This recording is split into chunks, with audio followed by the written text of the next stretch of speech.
15 August 1947 रोजी आपल्या देशाला स्वातंत्र्य मिळालं. लोक म्हणतात गांधीमुळे मिळालं. चला ठीक आहे, मानलंय. परंतु 15 ऑगस्ट 1947 रोजी आपल्या देशाला स्वातंत्र्य मिळालं म्हणून देशाचा बाप गांधी असेल, राष्ट्रपिता असेल, तर त्याच गांधीला 24 सप्टेंबर 1932 ला पुणे करारामध्ये बाबासाहेबांनी गांधीला वाचवलंच नसतं तर या स्वातंत्र्याचा सूर्य तरी गांधीने पाहिला असता का?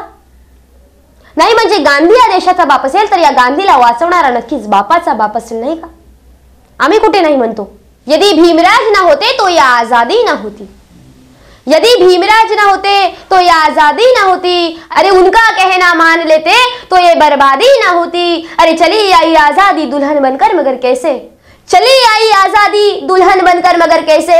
अरे अगर मेरे बाबा दूल्हा ना बनते तो ये आजादी की कभी शादी ना होती. ये आजादी की कभी शादी ना होती.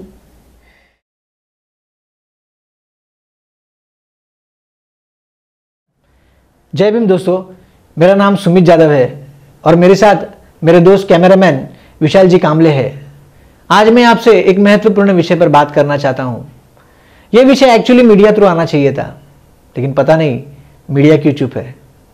दोस्तों, मेरा विषय है चलन. चलन यानी पैसा, रुपया, मनी, जो हम रोजाना की जिंदगी में इस्तेमाल करते हैं. आइए दोस्तों, मैं आपको इस चलन के इतिहास के बारे में कुछ बताना चाहता हूं. 1935 में भारत में एक बैंक की स्थापना की गई थी और उस बैंक की स्थापना संकल्पना डॉक्टर भीमराव रामजी अंबेडकर ने की थी. इस बैंक का नाम था रिजर्व बैंक ऑफ इंडिया. 1938 में इस बैंक के द्वारा 10,000 रुपए की पहली नोट प्रिंट की गई थी. दोस्तों, ठीक 8 साल बाद यानी 1946 में इस बैंक ने इस नोट के ऊपर बंदी लगाई थी. आगे चलकर 1954 में 1000, 5000 और 10,000 के नोट इस बैंक के माध्यम से प्रिंट किए गए थे. और दोस्तों, ठीक 24 साल बाद यानी 1978 में मोरारजी देसाई की सरकार थी, उन्होंने इस नोटों पर बंदी लाई थी. ये थी भारत की दूसरी बंदी. आगे चलकर 1987 में सरकार ने 500 की नोट के ऊपर बंदी लगाई और आगे चलकर सन 2000 में 1000 के नोट चलन से बाहर कर दिए. 2014 में जो 2005 पूर्व की 500 की नोटें थी उनके ऊपर बंदी लाई गई थी.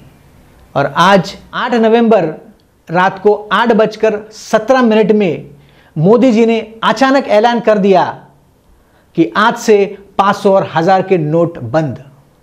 दोस्तों, ये था आज तक का भारत में नोटों के ऊपर बंदी का खेल.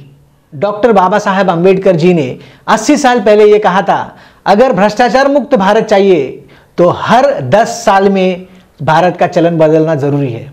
अगर अपनी ये सरकार, भारत सरकार, अगर 100% बाबा साहब के कहे गए मार्गदर्शन पर चलती तो शायद आज हमें एक भ्रष्टाचार मुक्त भारत देश देखने को मिलता. आज मोदी जी के अचानक लिए गए निर्णय की वजह से भारत की जनता परेशान है और उसमें भी सबसे ज्यादा परेशान वो लोग हैं जो लोग 2 वक्त की रोटी कमाने के लिए रोज घर से बाहर निकलते हैं. आज अगर आप देखेंगे तो एटीएम और बैंकों के लाइन में सिर्फ वही लोग खड़े हैं जो रोज ऑफिस के लिए निकलते हैं, लेकिन आज ऑफिस जाने के बजाय वो बैंकों की लाइन में खड़े हैं.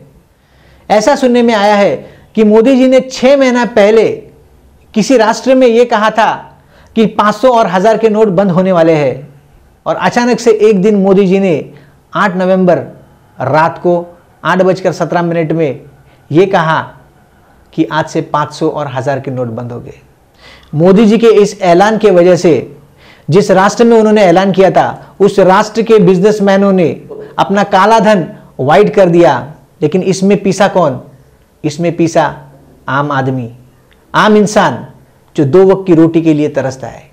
अब जो मैं आपको बताने जा रहा हूं वो बहुत ही महत्वपूर्ण और आश्चर्यजनक बात है.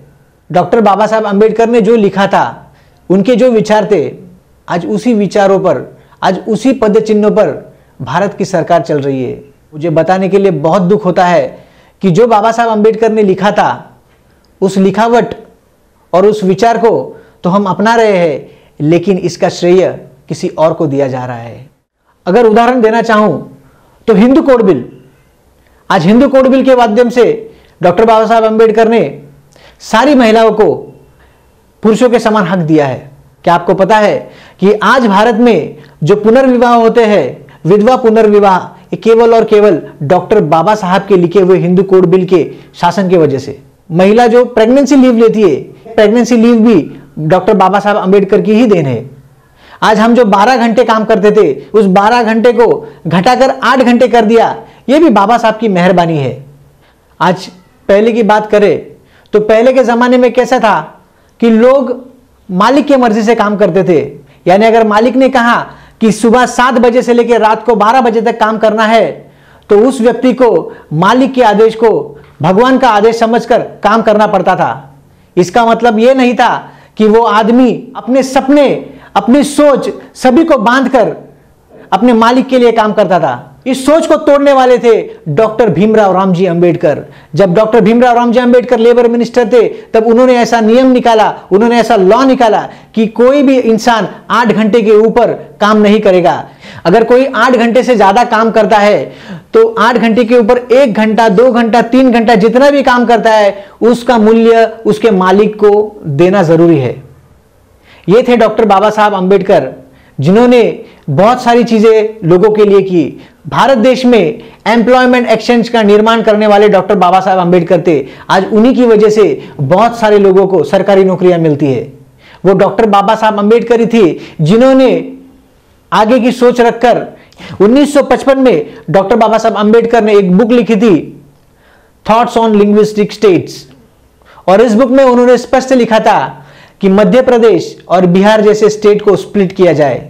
मुझे बताने में बहुत खुशी होती है कि आफ्टर 45 ईयर्स, यानी 45 साल के बाद उनकी लिखावट, उनकी वो सोच खरी उतरी और आज मध्य प्रदेश से छत्तीसगढ़ और बिहार से झारखंड बाहर निकले। बाबा साहब ने किया हुआ कार्य और उनका इतिहास आप तक पहुंचाना हमारा काम है। भारतीय चलन व्यवस्था के मार्गदर्शक 1923-1925, भारतीय रिजर्व बैंक ऑफ इंडिया के संकल्पना और मार्गदर्शक 1934, भारतीय संविधान के लेखक निर्माते 1949 और भारतीय 14वें वित्त आयोग के प्रमुख दिशादर्शक 1951। यही 4 मुद्दों पर भारत के अर्थव्यवस्था की नींव है। यही 4 मुद्दे डॉक्टर बाबा साहब अंबेडकर की सोच और लिखावट पर आधारित है। यही 4 मुद्दों पर भारत की अर्थव्यवस्था आज तक चलती थी, है और रहेगी। मैं आपको एक किस्सा सुनाना चाहता हूं। ये उन दिनों की बात है, भारत में इंग्लैंड से एक कमीशन आया हुआ था और उस कमीशन के साथ डॉक्टर वेलम भी आए हुए थे और उनके साथ सारी दुनिया के बड़े बड़े अर्थतज्ञ आए हुए थे। ये जो कमीशन आया हुआ था, इस कमीशन को रुपयों के सिलसिले में कुछ चर्चा करनी थी। ये जो सारे बड़े बड़े अर्थतज्ञ विद्वान जो लाए हुए थे, ये विद्वान अपने साथ एक अर्थशास्त्र की किताब लेके आए हुए थे। जब ये चर्चा सत्र चालू हुआ, उन विद्वानों ने अपनी अपनी किताबों से अपने विचार प्रस्तुत किए। वो विचार सुनकर डॉक्टर वेलम भी बहुत खुश हो गए। उन्होंने सारे विद्वानों की प्रशंसा की और जब डॉक्टर बाबा साहब अंबेडकर की बारी आई विचार प्रस्तुत करने की, तब उन्होंने, डॉक्टर वेलम्बी ने डॉक्टर बाबा साहब अंबेडकर से यह कहा कि भीमराव अंबेडकर, मुझे नहीं लगता कि मुझे आपके विचारों की जरूरत है, क्योंकि अभी तक जो मैंने विचार सुने वो विचार इतने अच्छे थे कि मुझे लगता है इन विचारों से मेरा काम हो जाएगा। डॉक्टर बाबा साहब अंबेडकर ने एक स्मित हास्य दिया और डॉक्टर वेलम्बी से कहा, डॉक्टर वेलम्बी, अभी आपने जो भी विचार सुने, ये सारे के सारे विचार ये मेरे किताब से लिखे हुए हैं और इस किताब का लेखक मैं हूं। यह सुनकर डॉक्टर वेलम्बी आश्चर्यचकित हुए। आश्चर्यचकित होकर वो अपने स्टेज से नीचे उतर गए और उतरकर उन्हें डॉक्टर बाबा साहब अंबेडकर का हाथ अपने हाथों में लिया और उन्होंने कहा कि डॉक्टर अंबेडकर, मुझे माफ कर दीजिए, आप जैसा विद्वान, आप जैसा तज्ञ इस पूरी दुनिया में न कभी था न कभी होगा। आज हम सीना तान कर चल रहे हैं। आज हम सीना तान कर चल रहे हैं, अरे इस दुनिया में शान से जय भीम बोल रहे हैं, लेकिन हमें मालूम है कि कुछ मनवादी यहाँ पल रहे हैं जो देखकर इन जय भीम वालों की तरक्की मन ही मन में जल रहे हैं, मन ही मन में जल रहे हैं। बाबासाहेबांनी सांगितलं होतं की जळणाऱ्याला जळू द्या, विझू नका, जळणाऱ्याची जळून जळून राख होऊ द्या। बाबासाहेबांनी जळू दिलं। कोण जळत होतं बाबासाहेबांवर? पंडित नेहरू, सावरकर, लोकमान्य टिळक, अहो अगदी गांधी सुद्धा बाबासाहेबांवर जळायचे। हे सगळे जळत होते, हे सगळे बाबासाहेबांवर जळत होते, परंतु घटना लिहून घ्यायला मात्र बाबांच्या पायावर लोळत होते। हे बाबांनाही कळत होते, कारण युगायुगाच्या या जनतेचे विघ्न कळत होते, म्हणूनच बाबासाहेब तळमळत होते, म्हणूनच बाबासाहेब तळमळत होते। अब मैं आपको बताता हूं संविधान के बारे में। 26 नवंबर 1949 में भारत का संविधान लिखा था किसने? डॉक्टर भीमराव रामजी अंबेडकर ने। दोस्तों, आपको पता है भारत वो देश है जिस देश में विविध प्रकार के लोग रहते हैं, विविध प्रकार की जातियां हैं और विविध प्रकार की भाषाएं बोली जाती है। ये सारे लोग एकत्रित रहते हैं, एक साथ रहते हैं, मिलजुल कर रहते हैं। इसका श्रेय जाता है बाबा साहब की संविधान को। आपको यह भी बता दूं कि आज भारत देश में विविध राष्ट्र है, लेकिन इन राष्ट्रों में आप कहीं भी रह सकते हैं, कहीं भी जॉब कर सकते हैं और कहीं भी अपना पेट भर सकते हैं, केवल और केवल बाबा साहब की संविधान की वजह से। बाबा साहब ने सबको इक्वल राइट्स दिए थे, यानी 1 वोट 1 मैन। दोस्तों, मैं ये कहना चाहता हूं कि बाबा साहब ने केवल बहुजनों के लिए ही नहीं किया, तो बाबा साहब ने सारे भारत देश के लिए किया। जो राइट्स टाटा बिरला को है, वही राइट्स एक आम आदमी को है, एक सामान्य इंसान को दिया है। मतलब बाबा साहब का संविधान इतना जबरदस्त संविधान है, इसीलिए डॉक्टर बाबा साहब अंबेडकर दुनिया के सारे विद्वानों में से नंबर 1 विद्वान है। इसीलिए हम डॉक्टर बाबा साहब अंबेडकर को कहते हैं the father of modern India. Barack Obama ने कहा था कि बाबा साहब अंबेडकर अगर हमारे देश में पैदा होते तो हम उनको सूरज की उपमा देते। बाबा साहब के विचारों से प्रेरित होकर बराक ओबामा ने बौद्ध धर्म की दीक्षा ली, और इसी से यह पता चलता है कि डॉक्टर बाबा साहब अंबेडकर ने केवल बहुजनों के लिए काम नहीं किया, तो सारे विश्व के लिए काम किया। इसके ऊपर मैं आपको एक छोटा सा वीडियो दिखाना चाहता हूं, मोदी जी का वीडियो, जरूर देखिए। कभी हम लोग बाबा साहब को बहुत अन्याय कर देते हैं जी। उनको दलितों का मसीहा बना करके तो घोर अन्याय करते हैं।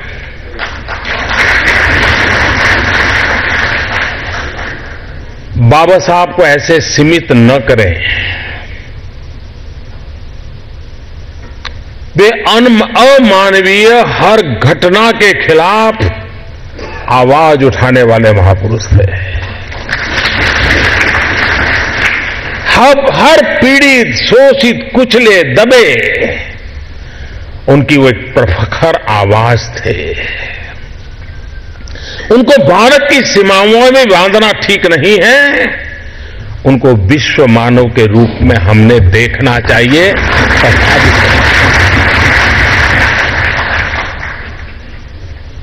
दुनिया जिस रूप से मार्टिन लूथर किंग को देखती है, हम बाबा साहब आंबेडकर को उससे जरा भी कम नहीं देख सकते।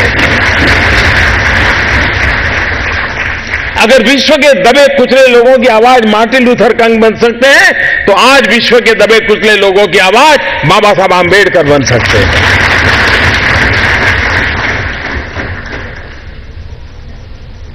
और इसलिए मानवता में जिसका विश्वास है, उन सब के लिए ये बहुत आवश्यक है कि बाबा साहब मानवीय मूल्यों के रखवाले थे। और हमें संविधान में जो कुछ मिला है, वो जाति विशेष के कारण नहीं मिला है, अन्याय की परंपराओं को नष्ट करने का एक उत्तम प्रयास के रूप में हुआ है। ताजमहल अगर एक प्रेम की निशानी है, तो 14 अप्रैल एक शेर की कहानी है। ताजमहल अगर एक प्रेम की निशानी है तो 14 अप्रैल एक शेर की कहानी है। भीम ने आंख खोली तो हर कोई इंसान बन गया। भीम ने आंख खोली तो हर कोई इंसान बन गया। भीम ने जुबान खोली तो हर कोई तूफान बन गया। भीम ने किताब खोली तो हर कोई विद्वान बन गया। भीम ने कलम खोली तो इस भारत देश का संविधान बन गया। और इसी संविधान की वजह से एक चाय बेचने वाला इस भारत का पंतप्रधान बन गया। इस भारत का पंतप्रधान बन गया। Finance commission of India 1951। तो फाइनेंस कमीशन ऑफ इंडिया का काम यह था कि भारत में जितना भी लगान विविध राज्यों से और केंद्रों से आता है उस लगान का पूरे 5 साल में हिसाब करना। The evolution of provincial finance in British India, यह प्रबंध डॉक्टर बाबा साहब अंबेडकर ने कोलंबिया यूनिवर्सिटी में पीएचडी करते वक्त लिखा था। इसी प्रबंध के आधार पर 14वें वित्त आयोग का निर्माण हुआ था। दोस्तों, यह बात भारत के बड़े बड़े अर्थतज्ञों को तक पता नहीं तो आम जनता को क्या खाक होगी। बाबा साहब ने यह काम 100 साल पहले किया था, जब टीवी, इंटरनेट, कंप्यूटर इत्यादि का जन्म तक भी नहीं हुआ था। लेकिन फिर भी बाबा साहब ने अर्थशास्त्र में इतना निपुण काम किया था कि बाबा साहब का काम आज भी लोग देखते हैं और उसी काम के ऊपर से भारत का अर्थव्यवहार चलता है। दोस्तों, बाबा साहब के इस काम के लिए मैं उनको कोटि कोटि प्रणाम करता हूं, क्योंकि बाबा साहब का काम केवल आज के लिए नहीं, केवल कल के लिए नहीं, तो बाबा साहब का यह काम सदियों सदियों के लिए भारत के लिए रहेगा। सरकार चाहे कितने भी बदले, लेकिन उसके मार्गदर्शक हमेशा से डॉक्टर बाबा साहब अंबेडकर थे, हैं और रहेंगे। और उनका संविधान, और हां, संविधान को बदलने की चाह रखने वालों, आपके लिए कुछ पंक्तियां। समुद्राचे पाणी मोजायला माप आहे का? अरे समुद्राचे पाणी मोजायला माप आहे का? अरे आकाशाची उंची मोजायला टेप आहे का? अरे संविधान बदलायचे म्हणताय ते तुम्ही, पण नवीन संविधान लिहायला तुमच्याकडे दुसरा बाप आहे का? अरे नवीन संविधान लिहायला तुमच्याकडे दुसरा बाप आहे का? बाबा साहब के विचारों की सराहना करें उतनी ही कम है। बाबा साहब ने जो जो कहा था, जो जो लिखा था, वही हुआ। बाबा साहब ने उस वक्त की सरकार से यह कहा था, कांग्रेस सरकार से यह कहा था कि अगर भविष्य में पानी की समस्या निर्माण ना हो तो उनको नदी जोड़ प्रकल्प करना जरूरी है। बाबा साहब की यह बात अगर उन्होंने तभी सुनी होती तो शायद आज बहुत से राज्यों में पानी की समस्या निर्माण ना होती और किसानों को यूं भूखे ना मरना पड़ता। बाबा साहब ने यह भी कहा था, अगर भविष्य में दुश्मन भारत में घुसने की कोशिश करेगा तो वो पानी के रास्ते से ही घुसेगा। और दोस्तों, इसका उदाहरण यह है कि कसाब और उसके साथी पानी के रास्ते से भारत में घुसकर आ गए। कसाब भारत में घुसने के बाद जो तबाही हुई, उस तबाही के बारे में मुझे आपको बताने की कोई जरूरत नहीं। आप सभी को पता है ये तबाही क्या हुई। उस वक्त की सरकार ने अगर बाबा साहब की बात मान ली होती तो शायद वो तबाही आज भारत में नहीं होती। मेरा ऐसा मानना है कि उस वक्त की जो तबाही हुई उसका सारा श्रेय उस वक्त की सरकार को जाता है, क्योंकि उस वक्त की सरकार ने बाबा साहब की लिखी हुई बातों को न मानते हुए नजरअंदाज कर दिया। भारत में पानी और बिजली के निर्माण का योगदान भी डॉक्टर बाबा साहब अंबेडकर को ही जाता है। डॉक्टर बाबा साहब अंबेडकर ने 80 साल पहले एक किताब लिखी थी। उस किताब का नाम था the problem of rupees, its origin and solution. अगर भारत को भ्रष्टाचार मुक्त देश बनाना है तो भारत की चलन हर 10 साल में बदलनी होगी। मेरा ऐसा मानना है कि आज तक का जितना भ्रष्टाचार हुआ, उस भ्रष्टाचार का श्रेय उस वक्त की सरकार को जाता है कि इतना बाबा साहब ने लिखने के बावजूद भी अगर बाबा साहब की बातों को फॉलो किया नहीं जाता तो इसका जिम्मेदार उस वक्त की सरकार ही है। बाबा साहब ने यह भी कहा था कि आने वाली 21वीं सदी मेरी होगी और उस 21वीं सदी के जो जवान होंगे मेरी किताबें पढ़ेंगे, मेरा आत्मचरित्र पढ़ेंगे, मेरे ग्रंथ पढ़ेंगे और मेरे गुणों की प्रशंसा भी करेंगे। ये बाबा साहब ने उस वक्त कहा था क्योंकि उस वक्त सवर्णों ने बाबा साहब अंबेडकर को देशद्रोही अंबेडकर कहा था। इसके ऊपर मैं आपको एक छोटा सा वीडियो दिखाना चाहूंगा।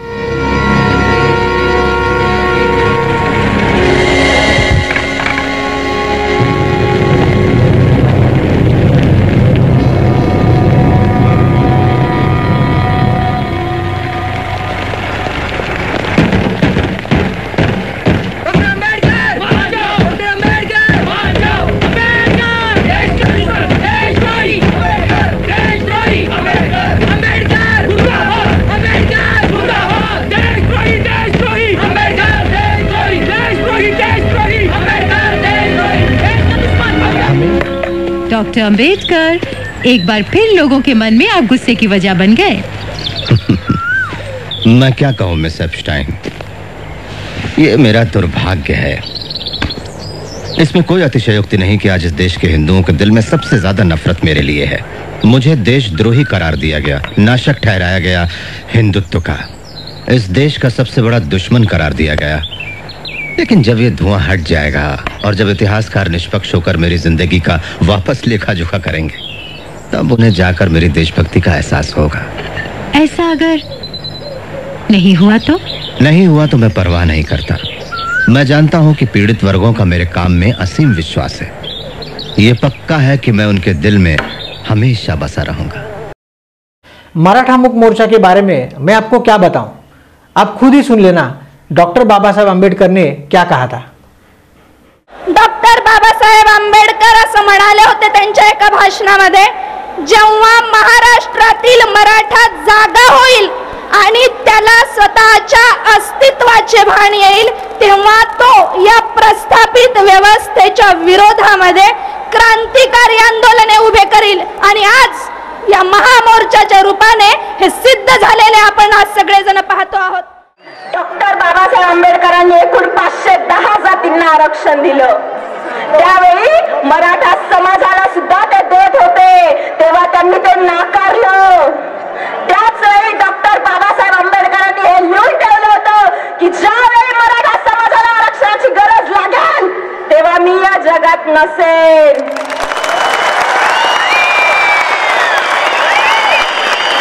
आणि बांधवांनो, आज डॉक्टर बाबासाहेब आंबेडकरांचा तो शब्द खरा ठरलेला आहे। आज मराठा समाज लाखोंच्या संख्येने विराट मोर्चे काढतोय। गाठ बांधून घेते काळजाशी जी कधी सुटणार नाही, गाठ बांधून घेते काळजाशी जी कधी सुटणार नाही। ती आग आहे इतिहासाची, कधी विझणार नाही। ती आग आहे इतिहासाची, कधी विझणार नाही। तो धगधगता प्राण आहे संविधानाचा, कधी मरणार नाही। आणि डॉक्टर बाबासाहेब आंबेडकरांच्या कीर्तीला शब्द माझे पुरणार नाहीत। मराठा मुक्ति मोर्चा, बहुजन मुक्ति मोर्चा निकालकर हम आने वाले नस्ल में जातिवाद का जहर फैला रहे हैं। मोर्चा होना चाहिए, अन्याय के खिलाफ, अत्याचार के खिलाफ होना चाहिए, ना केवल किसी जाति के खिलाफ। आज जाति के ऊपर से लोग एक दूसरे के खून के प्यासे हो रहे हैं। आज के दौर में एक ही स्कूल के एक ही बेंच पर बैठने वाले बच्चे बड़े होकर एक दूसरे को जाति पूछते हैं। इस विश्व का निर्माण करने वाले निसर्ग ने एक खूबसूरत चीज बनाई, इंसान। इंसान ने जानवर को भगवान बनाकर इंसान को जानवर बना दिया। इस जातियों का निर्माण किसने किया? क्या आपके पास इसका जवाब है? शास्त्र को आधार मानने वाला होने के नाते मैं कट्टर हिंदू ब्राह्मण हूं, छुआछूत जात पात मानता हूं।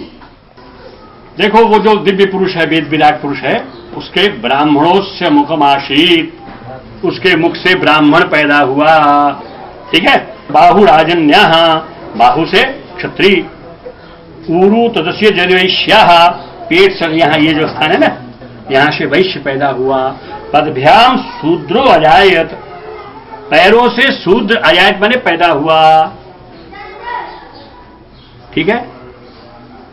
वेद कह रहे हैं, ये वेद की वाणी। जो इस जाति का निर्माण जिसने भी किया उसका हम युवा वर्ग निषेध करते हैं।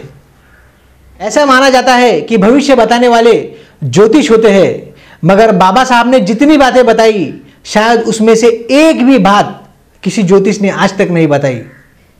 उन्होंने 50 साल बाद जो होने वाला है वो 50 साल पहले ही लिख दिया था। 80 साल बाद जो होने वाला है वो 80 साल पहले ही लिख दिया था। मैंने ऐसे कई मुद्दों का विश्लेषण इसके पहले किया है। डॉक्टर बाबा साहब आंबेडकर दूरदृष्टि और बुद्धिमान थे। इतना सब कुछ करने के बावजूद भी उनका कार्य अनदेखा किया जाता है। डॉक्टर बाबा साहब आंबेडकर सारा भारत बौद्धमय करना चाहते थे और इसी कार्य से सवर्ण उनसे डरते थे। बुद्धं शरणं गच्छामी आवाज उठला होता। बुद्धं शरणं गच्छामी आवाज उठला होता. अरे त्या मनुवाद्यांच्या कपाळाला घाम फुटला होता. जर का माझा भीमराव अजून 10 वर्ष जगला असता तर त्या मनुवाद्याने सुद्धा निळा टिळा लावून बौद्ध धम्म स्वीकारला असता. त्या मनुवाद्याने सुद्धा निळा टिळा लावून बौद्ध धम्म स्वीकारला असता. इतने बड़े शख्सियत को, इतने बड़े विद्वान को भारत रत्न भी तब मिला जब उनके मृत्यु के 34 साल पूरे हुए, यानी 1990 में. ये बहुत ही खेद की बात है. जब बाबा साहब कोई भी सभा में जाते या मीटिंग में जाते और अंग्रेजी में बोलते तो सामने बैठने वाले अंग्रेज हाथों में डिक्शनरी लिए बैठते, क्योंकि बाबा साहब जो इंग्लिश बोलते वो शब्द भी उन्हें डिक्शनरी में ढूंढने पड़ते. यानी सोचिए दोस्तों कि बाबा साहब कितने बड़े विद्वान थे. बाबा साहब के विषय में ऐसे अनगिनत उदाहरण मैं दे सकता हूं. बाबा साहब इतने बड़े विद्वान थे, इतनी पढ़ाई लिखाई करने के बावजूद भी आज भारत देश में उन्हें दुय्यम स्थान दिया जाता है. यह हमारे भारत देश और भारतवासियों की सबसे बड़ी कमजोरी और हार है. दोस्तों, मैं आपको एक किस्सा सुनाना चाहता हूं. जब सारा भारत देश आजादी की लड़ाई लड़ रहा था तो केवल डॉक्टर बाबा साहब अंबेडकर एक ऐसे व्यक्ति थे जो अछूतों के लिए लड़ रहे थे. पूरा भारत देश अंग्रेजों का गुलाम था, लेकिन बाबा साहब जिनके लिए लड़ रहे थे वो गुलामों के भी गुलाम थे. इतने बड़े विज्ञानी, दूरदृष्टि युग पुरुष को केवल जाति के वजह से उनके श्रेय से वंचित किया जा रहा है. आज उनका श्रेय कोई और ही लूट रहा है. एक सज्जन व्हाट्सएप, यूट्यूब पर यह कहते फिर रहे हैं कि आज उन्होंने चलन बदलने की कल्पना उन्होंने सरकार को दी थी. मैं आपसे एक सवाल पूछना चाहता हूं. 80 साल पहले डॉक्टर भीमराव रामजी अंबेडकर जी ने एक किताब लिखी थी, the problem of rupees, its origin and solution. तो वो क्या था? रिजर्व बैंक ऑफ इंडिया की संकल्पना की थी, तो वो क्या था? हिल्टन कमीशन जब इंडिया में आया था तब उन्होंने डॉक्टर बाबा साहब अंबेडकर यानी भीमराव रामजी अंबेडकर के विचारों को सराहा था, तो वो क्या था? आज बाबा साहब की 125वीं जयंती 150 देशों से भी ज्यादा देशों में मनाई गई और खास करके पाकिस्तान में भी डॉक्टर बाबा साहब अंबेडकर की जयंती मनाई जाती है. आज अमेरिका, इंग्लैंड जैसे शहरों में बाबा साहब के पुतले बड़ी शिद्दत से खड़े किए जा रहे हैं और उनके मार्गों को डॉक्टर बाबा साहब अंबेडकर का नाम दिया जा रहा है. और आज हमारे भारत देश में बाबा साहब का इतिहास मिटाया जा रहा है. यह हमारे मोदी जी खुद कह रहे हैं. बाबा साहब के विषय में हम जब सोचते हैं,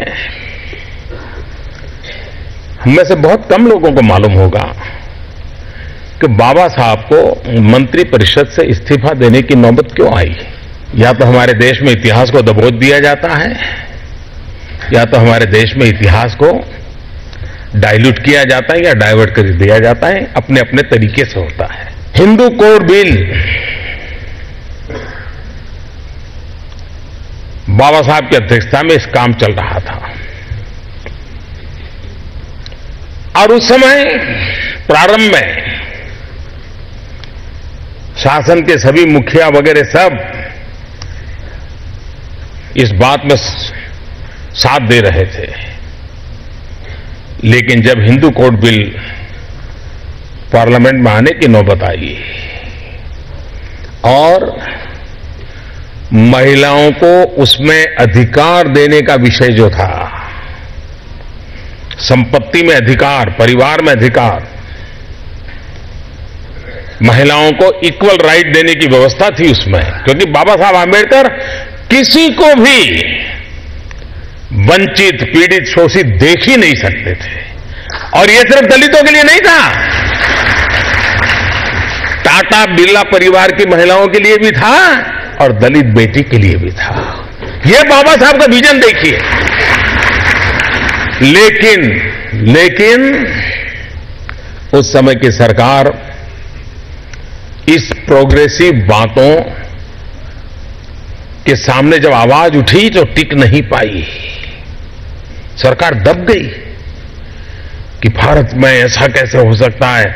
कि महिलाओं को संपत्ति का अधिकार देंगे, वो तो बहू बन करके कहीं चली जाती हैं तो फिर पता नहीं क्या हो जाएगा, समाज में कैसा बिखराव, ये सारे डर पैदा हुए। 50 प्रकार के लोगों ने अपना भय व्यक्त किया। ऐसे समय बाबा साहब को लगा कि अगर भारत की नारी को हक नहीं मिलता है तो फिर उस सरकार का बाबा साहब हिस्सा भी नहीं बन सकते, और उन्होंने सरकार छोड़ दी थी। इतिहास को तोड़ने वाले भी इतिहास को तब तोड़ते हैं जब वे सत्ता में होते हैं। उदाहरण के तौर पर बाबरी मस्जिद का इतिहास, अंबेडकर भवन का इतिहास। आंबेडकर भवन ऐतिहासिक आहे। त्या आंबेडकर भवनामध्ये डॉक्टर बाबासाहेब आंबेडकरांच्या आठवणी आहेत। हे आंबेडकर भवन गेल्या शनिवारी पहाटे 3 वाजता पाडून टाकण्यात आले। त्यानंतर आंबेडकरी जी जनता आहे तिच्या भावना अस्वस्थ झाल्या, ती चिडली। हे डिमॉलिशन का केलंय असा प्रश्न त्यांनी विचारला, कारण माझं मन सुद्धा व्यथित झालेलं आहे। आंबेडकरांची संबंधित जागेचं असं का होतं, माणसं का भडकतात, डॉक्टर बाबासाहेब आंबेडकर यांची जी स्मृती आहे ती आपण नीट जपू शकत नाही का, हा प्रश्न बाळासाहेब जरा एक मिनिट ना, बाळासाहेब प्लीज, रत्नाकर काय इतिहास चोरलेला आहे तुम्ही। बाळासाहेब बाळासाहेब तुमचा राग मी समजू शकतो, हाच राग आहे सगळ्या आंबेडकरी जनतेचा सुद्धा। बाळासाहेब जरा एक मिनिट ना, बाळासाहेब प्लीज, रत्नाकर काय इतिहास चोरलेला आहे तुम्ही। बाळासाहेब तुमचा राग मी समझू शकतो, हाच राग आहे सगळ्या आंबेडकरी जनतेचा सुद्धा। आज बच्चों के किताबों में भी भगवान बुद्ध के इतिहास को गलत बताया गया है। बुद्धं शरणं गच्छामि,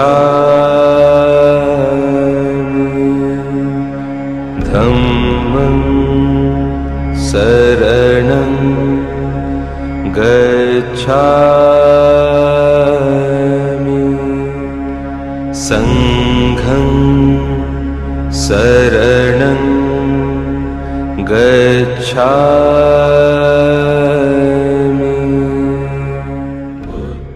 और आने वाले दिनों में चैत्य भूमि का पुनर्निर्माण। मैं जब हिंदू मेल के कार्यक्रम के लिए गया था, चैत्य भूमि के पुनर्निर्माण के शिलान्यास के लिए गया था, मैं जब हिंदू मेल के कार्यक्रम के लिए गया था, चैत्य भूमि के पुनर्निर्माण के शिलान्यास के लिए गया था। हिंदू मेल पर चैत्य भूमि का निर्णय पहले की सरकारों ने नहीं किया। हिंदू मेल पर चैत्य भूमि का निर्णय पहले की सरकारों ने नहीं किया। क्या तर अशा ॲडमंट भूमिकेमुळे चैत्यभूमीचे काम थांबलेलं आहे। चैत्यभूमीचा विकास करण्याच्या संबंधामध्ये पैसे पकडून आहे। एक तर अशा ॲडमंट भूमिकेमुळे चैत्यभूमीचे काम थांबलेलं आहे। चैत्यभूमीचा विकास करण्याच्या संबंधामध्ये पैसे पकडून आहे। नाहीतर यांच्यातला कोणीतरी उद्या भविष्यामध्ये जर आपल्या चैत्यभूमीवरती गेले मग त्यावेळेस आपण काय करणार? क्या इसको कहेंगे इतिहास को बचाना या इतिहास को तोड़ना? क्या हमारी मांगे ये है? हमारी मांगे तो ये है जातिवाद से आजादी। अगर ये आजादी नहीं मिली तो आने वाली नस्ल की कमर टूट जाएगी जातिवाद से लड़ते लड़ते। हम इंसान बनकर रहना चाहते हैं और बाबा साहब ने भी वही कहा था। मैं इस वीडियो देखने वाले सभी लोगों को यह बताना चाहता हूं कि जिस वक्त आपको डॉक्टर बाबा साहब अंबेडकर के बारे में पता चलेगा उस वक्त आपको पछतावा होगा। आपको एहसास होगा कि हमें डॉक्टर बाबा साहब अंबेडकर के पद चिन्हों पर चलना चाहिए था। मैं अगर डॉक्टर बाबा साहब अंबेडकर के बारे में बताने जाऊं तो मेरी पूरी जिंदगी कम पड़ जाएगी। अगर मोदी जी ये कहते हैं कि उन्हें इतिहास मिटाने वालों से चिढ़ है तो हमारे महाराष्ट्र चैनल 1 के निवेदक निखिल जी वागले, इनको अचानक चैनल से इस्तीफा देने की जरूरत क्यों पड़ी? सच की राह पर जो चलते हैं उन्हें गलत क्यों साबित किया जाता है? उदाहरण के तौर पर महाराष्ट्र चैनल 1 के निखिल जी वागले, मैंने शुरुआत में ही आपसे कहा था कि मैं जो कहने वाला हूं वो मीडिया को कहना चाहिए था, क्योंकि अगर निखिल जी वागले आज महाराष्ट्र चैनल 1 में होते तो शायद हमें ये वीडियो बनाने की जरूरत नहीं होती, क्योंकि वो हमेशा सच के पक्ष में बोलते। मी बाजू घेणार नाही, पण सत्याची बाजू घेईन। सर्व आंबेडकरी मी सत्याची बाजू घेईन, मी कुंपणावर बसणार नाही। मी बाजू घेणार नाही, पण सत्याची बाजू घेईन। सर्व आंबेडकरी मी सत्याची बाजू घेईन, मी कुंपणावर बसणार नाही। आज अगर हमारे ज्येष्ठ पत्रकार निखिल जी वागले महाराष्ट्र चैनल 1 पर होते तो चिल्ला चिल्ला कर बताते कि अर्थतज्ञ सिर्फ डॉक्टर बाबा साहब अंबेडकर ही है और बाकी सब उनके चेले हैं। आज सच को जानने वाले और सच की पूजा करने वाले हर व्यक्ति निखिल जी वागले को सुनना चाहते हैं। अगर इतिहास मिटाने का काम ये लोग करते रहेंगे तो हमारे जैसे पागल सरफिरे लोग सच्चा इतिहास लोगों के सामने लाने का प्रयास करते रहेंगे।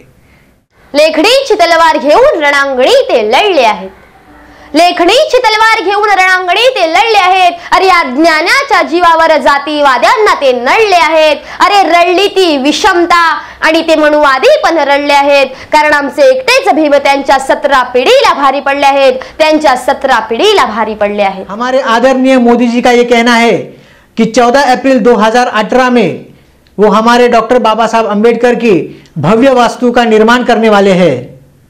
ये अच्छी बात है, वास्तु का निर्माण करना ही चाहिए। अगर वास्तु का निर्माण करना ही है तो 2016 में क्यों नहीं, 2017 में क्यों नहीं, 2018 में ही क्यों? क्योंकि 2019 में चुनाव आने वाले हैं। कि 26 अलीपुर जहां पर बाबा साहब का परिनिर्वाण, वहां एक प्रेरणा स्थली बनेगी। किसी के भी मन में सवाल आ सकता है, और जिस सदन में बाबा साहब रहते तो वो तो पूरी तरह ध्वस्त करके नई इमारत वहां बना दी गई थी। हमारा संकल्प है कि 2018 तक इस काम को पूर्ण कर दिया जाए, और अभी से मैं विभाग को भी बता देता हूं, मंत्रियों को भी बता देता हूं, 2018-14 अप्रैल को मैं इसका उद्घाटन करने आऊंगा।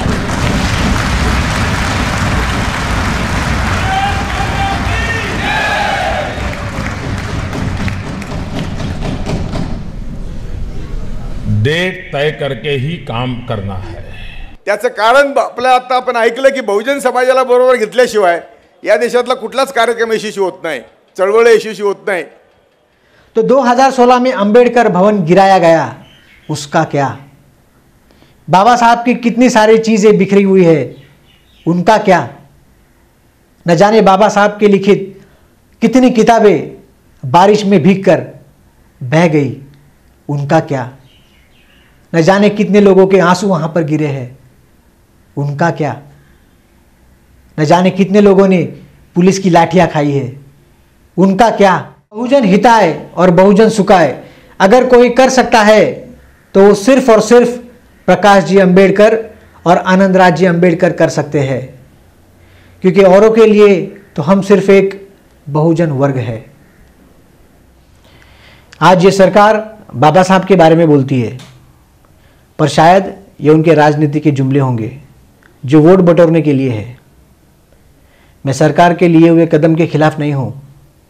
सरकार ने शायद जो सोचा होगा वो सही सोचा होगा, सरकार जो कर रही है शायद सही कर रही है, लेकिन सरकार जो कर रही है वो करने का तरीका शायद बाबा साहब ने बताया था वैसा नहीं है।